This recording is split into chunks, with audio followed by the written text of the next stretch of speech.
আমি আর আপনি প্রতিদিন রাতে এক রুমে থাকতাম।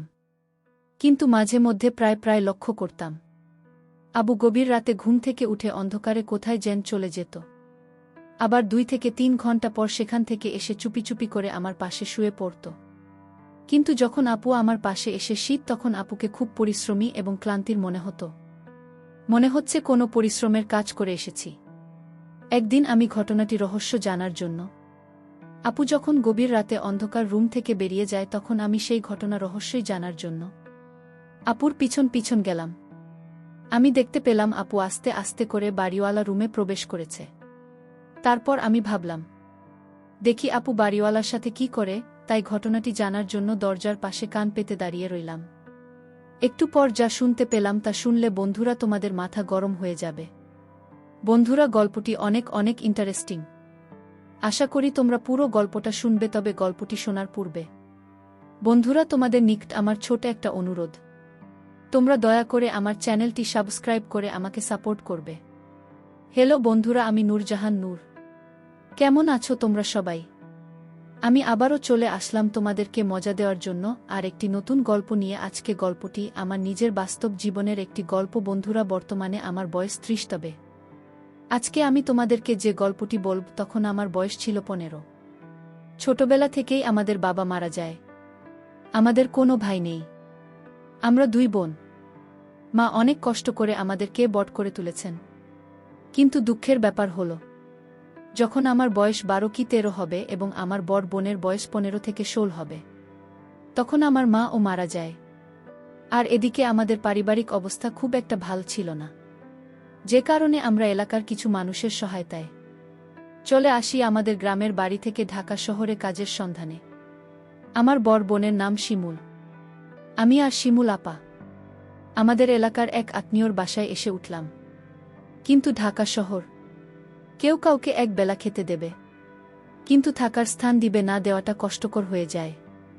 ঢাকা শহর আজব শহর। মানুষের বসবাসের জন্য সামান্যটুকু জায়গা দিবে, এটা কেউ চাইলেও দিতে পারে না, কারণ এখানে বসবাসের জায়গা খুবই সীমিত। আমি এবং আমার বড় আপু শিমুল আপুকে নিয়ে আমাদের এই আত্মীয়ের বাসায় খুব কষ্ট করে 2 দিন রইলাম। 2 দিন থাকার পর আমরা কি করব বুঝতে পারছি না। আমাদের হাতে তখন অল্প কিছু টাকা ছিল, যা দিয়ে আমরা কোনো রকম চলতে পারতাম। কিন্তু বাসা ভাড়া নেওয়ার মতো টাকা আমাদের কাছে ছিল না তখন। আমি আর শিমুল আপু খুব চিন্তায় পড়ে গেলাম। চিন্তা করতে করতে আমরা একটা বাসা খুঁজছি, যাতে কিছুদিন পরে আমরা কিছু করে টাকা পয়সা দিতে পারি, এমন একটা সুবিধার বাড়িওয়ালা খুঁজতেছিলাম। আর এদিকে আমার বড় বোন শিমুল আপু একটি গার্মেন্টসের চাকরি পেয়েছে। আমাদের এলাকার এক আত্মীয়ের মাধ্যমে তিনি গার্মেন্টসের চাকরি পেয়েছেন। বদলাপুর চাকরি পেয়েছেন, ঠিক আছে, কিন্তু আমি কি করব, আমার বয়স তো কম। তাছাড়া আমি ছোট মানুষ, আমাকে তো আর গার্মেন্টসে নেবে না। যাই হোক, আমি মাস 2 এভাবে রইলাম। আর এদিকে আমার বড় বোন চাকরি পাওয়ার সুবাদে এমন একজন বাড়িওয়ালা পেয়েছিলাম, যাকে আমরা 1 মাস পরে টাকা দিয়েছিলাম। প্রথম ভেবেছিলাম বাড়িওয়ালা লোকটি অনেক ভালো, কারণ আমাদের বিপদের সময় সে অনেক হাল ধরেছে, আমাদেরকে অনেক সহায়তা করেছে। যাই হোক, বাড়িওয়ালার 2 ছেলে 1 মেয়ে, তাদের সবাইকে বাড়িওয়ালা বিয়ে দিয়ে দিয়েছে। আর বাড়িওয়ালার বউ মারা গিয়েছে অনেক আগেই। কিন্তু বাড়িওয়ালা যে একটা ভয়ঙ্কর কাজ করবে, তা আমি কখনো কল্পনাও করতে পারিনি। আমার বড় বোন শিমুল আপু ইদানিং তাকে খুব রোমান্টিক মনে হচ্ছে। কিন্তু আপুকে কেন এরকম রোমান্টিক মনে হচ্ছে তা কিন্তু আমি কিছুতেই বুঝতে পারছি না। আমি আর আপু একদিন একসাথে শুয়ে রইলাম রাতে, কিন্তু মধ্যরাতে কিসের জেন সন্দেহে আমার ঘুম ভেঙে যায়। ঘুম থেকে উঠে দেখি আপু আমার পাশে নেই। আপু আমার পাশে নেই। এ অবস্থা দেখে আমার ভিতরটা কেঁপে উঠল। মনে মনে ভাবতে লাগলাম, কোথায় গেল আমার আপু। আমাদের কিছু ঘর, নিজের রুম সহ খুব ভালো করে সব জায়গায় খুঁজলাম, কিন্তু কোথাও আপুকে পেলাম না। শুয়ে শুয়ে মনে মনে চিন্তা করতে লাগলাম, তাহলে আপনি গেল কোথায়। রাত যখন 3টা থেকে 4টা বাজে, তখন আমি দেখতে পেলাম আপু কোথায় থেকে যান আমাদের রুমে প্রবেশ করছে। আপু আসতেই আমি জিজ্ঞেস করলাম, আপু কোথায় গিয়েছিলেন এত রাতে? আমি তোমাকে অনেক জায়গায় খুঁজছি, কিন্তু পাই নাই। কোথায় গিয়েছিলে আপু, বলো না। আপু কোনো কথা না বলে একবারে চুপ করে রইল। চুপ করে শুয়ে পড়ে ঘুমিয়ে পড়ল। আর এদিকে আমি মনে মনে চিন্তা করতে লাগলাম, আমার আপু তো এমন ছিল না। হঠাৎ করে আপুর কি হয়ে গেল? আমার আপু দেখতে অনেক সুন্দরী, অনেক সুশ্রী। আমার আপু অনেক স্মার্টও বটে। পরের দিন সকালে উঠে আপু একবারে রেডি হয়ে আবার গার্মেন্টসে কাজের উদ্দেশ্যে চলে গেল। আর আমার বয়স কম হয়, আমি তো আর গার্মেন্টসের চাকরিতে ঢুকতে পারছি না। কিন্তু মনে মনে ভাবছি, আমার বোনের উপর আর কতদিন চলব? আমার একটা কিছু করতে হবে। তাই আমি একটা চাকরি খুঁজতে শুরু করি। খুঁজতে খুঁজতে আমি একটা চাকরি পেয়ে যাই, একটি কারখানার প্যাকেজিংয়ের কাজ। যাই হোক, এভাবেই চলছিল আমাদের জীবন। কিন্তু আমাদের সবকিছুই স্বাভাবিক ছিল, সবকিছুই ঠিক ছিল। কিন্তু একটি জিনিসেই আমার বিবেককে বারবার বাধা দিতে শুরু করল। আর তা হল, আমরা যে রুমে থাকতাম, সেই রুমটাতে আমি আর আমার আপু একসাথে থাকতাম। কিন্তু রাত যখন গভীর হতো তখন আমি ঘুম থেকে উঠে দেখতাম প্রায় প্রায় আপু আমার সাথে আমাদের বিচারে নেই। মনটা তখন খুব খারাপ হয়ে যেত। এ ব্যাপারে আপুকে জিজ্ঞেস করলে আপু কোনো কিছু বলতো না। ব্যাপারটা আমার কাছে খুব রহস্যজনক মনে হলো। যেখানে আমার নিজের আপন বড় বোন রাতের অন্ধকারে কোথায় যায়, আমি ঘুম থেকে উঠে দেখি আমার পাশে নেই। একদিন আমি ভাবলাম আপু কোথায় যায়, কি করে, এই রহস্যটা আমাকে জানতেই হবে। আমি একদিন ভাবলাম যে আজকে সারারাত ঘুমাব না, কিন্তু ঘুমের ভান ধরে পড়ে রইব। দেখবা আমার বড় আপু কোথায় যায়। রাত যখন 1-2টা বাজে, তখন দেখলাম আপু আস্তে আস্তে উঠে দরজা খুলে কোথায় যেন যাচ্ছে। আমিও চট করে উঠে গেলাম। উঠে আপুর পিছু নিলাম। এমনভাবে পিছু নিলাম যাতে আপু কোনোভাবেই বুঝতে না পারে যে আমি তার পিছু নিচ্ছি। আমি দেখতে পেলাম আপু আস্তে আস্তে করে আমাদের বিল্ডিংয়ের 4 তলায় গেল। আমি ভাবলাম আপু 4 তলায় কি করে? এখানে তো বাড়িওয়ালার থাকে, আর বাড়িওয়ালার বাসায় তো কেউ নেই। বাড়িওয়ালা শুধু একলা ছেলে মেয়ে সবাইকে বিয়ে দিয়েছে। তার বয়স প্রায় 55 থেকে 60-এর মতো হবে। বাড়িওয়ালার বয়স যদিও একটু বেশি, কিন্তু সে দেখতে এখনও অনেক শক্তিশালী পুরুষের মতো। আর তাছাড়াও বাড়িওয়ালা শরীরের প্রতি খুব কেয়ার করে।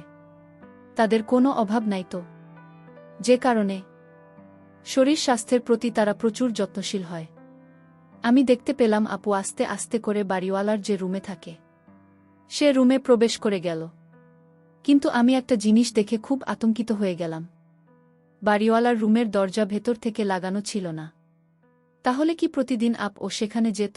ভাবতেই মনের ভেতরটা ফুপিয়ে কেঁদে উঠল। আপু সরাসরি বাড়িওয়ালা রুমের ভিতর ঢুকে গেল। ঢুকে গিয়ে আস্তে আস্তে করে দরজা ভিতর থেকে লাগিয়ে দিন। আমি খুব সাবধানতার সাথে আস্তে আস্তে বাড়িওয়ালার দরজার সামনে গিয়ে কান পেতে শোনার চেষ্টা করলাম সেখানে কি হচ্ছে। আপু সেখানে কি করে, কি হচ্ছে সেটা জানার জন্য আমি সেখানে কিছুক্ষণ কান পেতে দাঁড়িয়ে রইলাম। কিছুক্ষণ পরে শুনতে পেলাম সেখান থেকে এক অদ্ভুত ধরনের আওয়াজ আসছে। যে আওয়াজটা শুনে আমার সমস্ত গায়ে শিহরিত হয়ে উঠল। বাড়িওয়ালার সাথে আপুর এরকম অবস্থা দেখে আমার খুব খারাপ লেগেছিল। কিন্তু রুমের ভিতরে কি হচ্ছে আর এরকম অদ্ভুত আওয়াজ আমি কখনো শুনি নাই।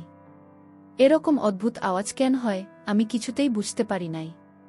এভাবে প্রায় 10-15 দিন আপুকে লক্ষ্য করলাম সেখানে বাড়িওয়ালা রুমে যায়। যাওয়ার সাথে সাথে কি রকম একটা অদ্ভুত আওয়াজ আসে। তারপর একদিন আমি মনে মনে ভাবলাম আমাকে সেই রহস্য খুঁজে বের করতে হবে। আপু সেই রুমে গিয়ে কি করে, আর কেনই বা 60 মধ্য একজন বয়স্ক লোকের সাথে আপু কি করে, ঘটনার রহস্য জানার জন্য একদিন আমি কৌশলে বাড়িওয়ালার রুমের খাটের নিচে গিয়ে বসে থাকি। আর আপুকে বললাম, আপু আমি আমার এক বান্ধবীর বাসায় বেড়াতে যাচ্ছি। আজকে মনে হয় আমি আর আসতে পারবো না। রাত যখন 1-1টা বাজে তখন লক্ষ্য করলাম আমার আপু বাড়িওয়ালার এখানে আসছে। আপু বাড়িওয়ালার এখানে আসতে বাড়িওয়ালা আপুর সাথে এমন বাজে আচরণ করা শুরু করল যা দেখে আমার 2 চোখ মুছে যাওয়ার মতো অবস্থা হলো। কিছুক্ষণ আমি অপেক্ষা করলাম। অপেক্ষা করার পর আমি আমার নিজেকে আর কন্ট্রোল করতে অসহনীয় হয়ে গিয়েছিলাম। কাঠের নিচ থেকে আমি বেরিয়ে আসলাম। আমাকে দেখে আপু এবং বাড়িওয়ালা দুজনেই চমকে গেল। তারা দুজনেই যেমন চরম লজ্জায় পড়ে গেল। আমি আপনাকে বললাম, আপু তুমি আমার বোন হয়ে এই ৬০ বছরের একটা বন্ধুর সাথে তুমি এরকম কাজ করতে তোমার লজ্জা করল না? বাড়িওয়ালা এবং আপু দুজনে আমার সামনে মাথা নিচু করে রইল। তারপর আমি আপনাকে বললাম, আপু কেন তুমি এরকম কাজটা করলে? একটু বলো না আমাকে। দুনিয়াতে কি তোমার ছেলে মানুষের অভাব ছিল? তাই বলে তুমি একটা ৬০ বছরের বুড়োর সাথে আছি? আপু আপু কিছুক্ষণ নীরব থেকে আমার প্রশ্নের উত্তর দিতে শুরু করল। আপু আমাকে বলল, বোন নূরজাহান, আমরা যখন খুব অভাবে পড়ে এই শহরে এসেছিলাম তখন খুব ছোট। তখন এই লোকটা আমাকে অনেক হেল্প করেছে, যার প্রতিদান দেওয়ার জন্য আমি প্রতিদিন তার এখানে আসতাম। কিন্তু আস্তে আস্তে কখন যে কোনো সময় আমি তার প্রেমে পড়ে যাই। আমি তাকে ভালোবেসে ফেলি, তা নিজেও বলতে পারি না। এক পর্যায়ে আমরা বিয়ে করিনি বোন, আমরা এখন স্বামী স্ত্রী। কিন্তু এই সমাজকে বুঝতে দেই না। আমার বর বোন শিমুলপুর কাছ থেকে এরকম ধরনের কথা শুনে আমার কিছুটা খারাপ লেগেছিল। তারপর ভাবলাম, যেহেতু আমার বর বোন তাকে বিয়ে করে নিয়েছে, তাতে তো কোনো সমস্যা নেই। আমি আমার বোনকে বললাম, তাহলে লুকিয়ে কেন? আমরা স্বামী স্ত্রী তা প্রকাশ করো। তোমার স্বামীর বয়স বেশি হয়েছে, তাতে কি হয়েছে?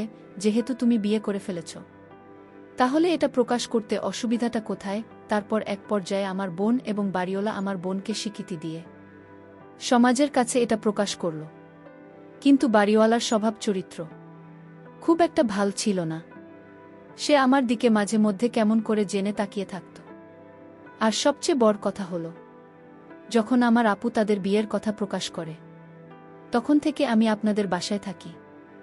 আর আমার দুলাভাই আমার দিকে প্রায় প্রায় জেগে থাকত। আমাকে লুকিয়ে লুকিয়ে দেখার চেষ্টা করত। আপুর বিয়ে হওয়ার পর আপু গার্মেন্টসের চাকরি করে না। গার্মেন্টসের চাকরি টোটাল ছেড়ে দিয়েছে। আমাকে কোনো কিছু করতে দেয় না। দুলাভাই আমাদের ফ্যামিলির সমস্ত খরচ বহন করে।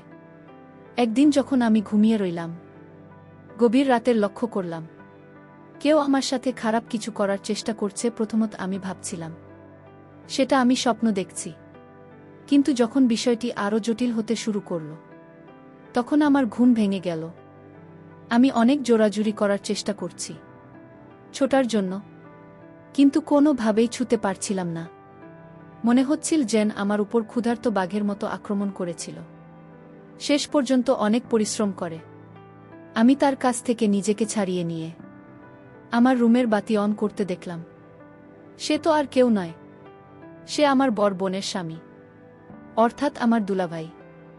60 বছরের মধ্যে একটা লোকের যে এত পাওয়ার, এত শক্তি, তা যদি তার সাথে আমি ঘনিষ্ঠ না হতাম, তাহলে কখনো কল্পনাই করতে পারতাম না। অবশেষে আমার দুলাভাই আমার উপর যে অন্যায় অত্যাচার জুলুম করেছিল, প্রথমত ভেবেছিলাম সেটা আমার কিছু হবে না, কিন্তু 2 থেকে 2.5 মাস পর আমি অনুভব করতে পারলাম যে আমি সন্তান সম্ভবা।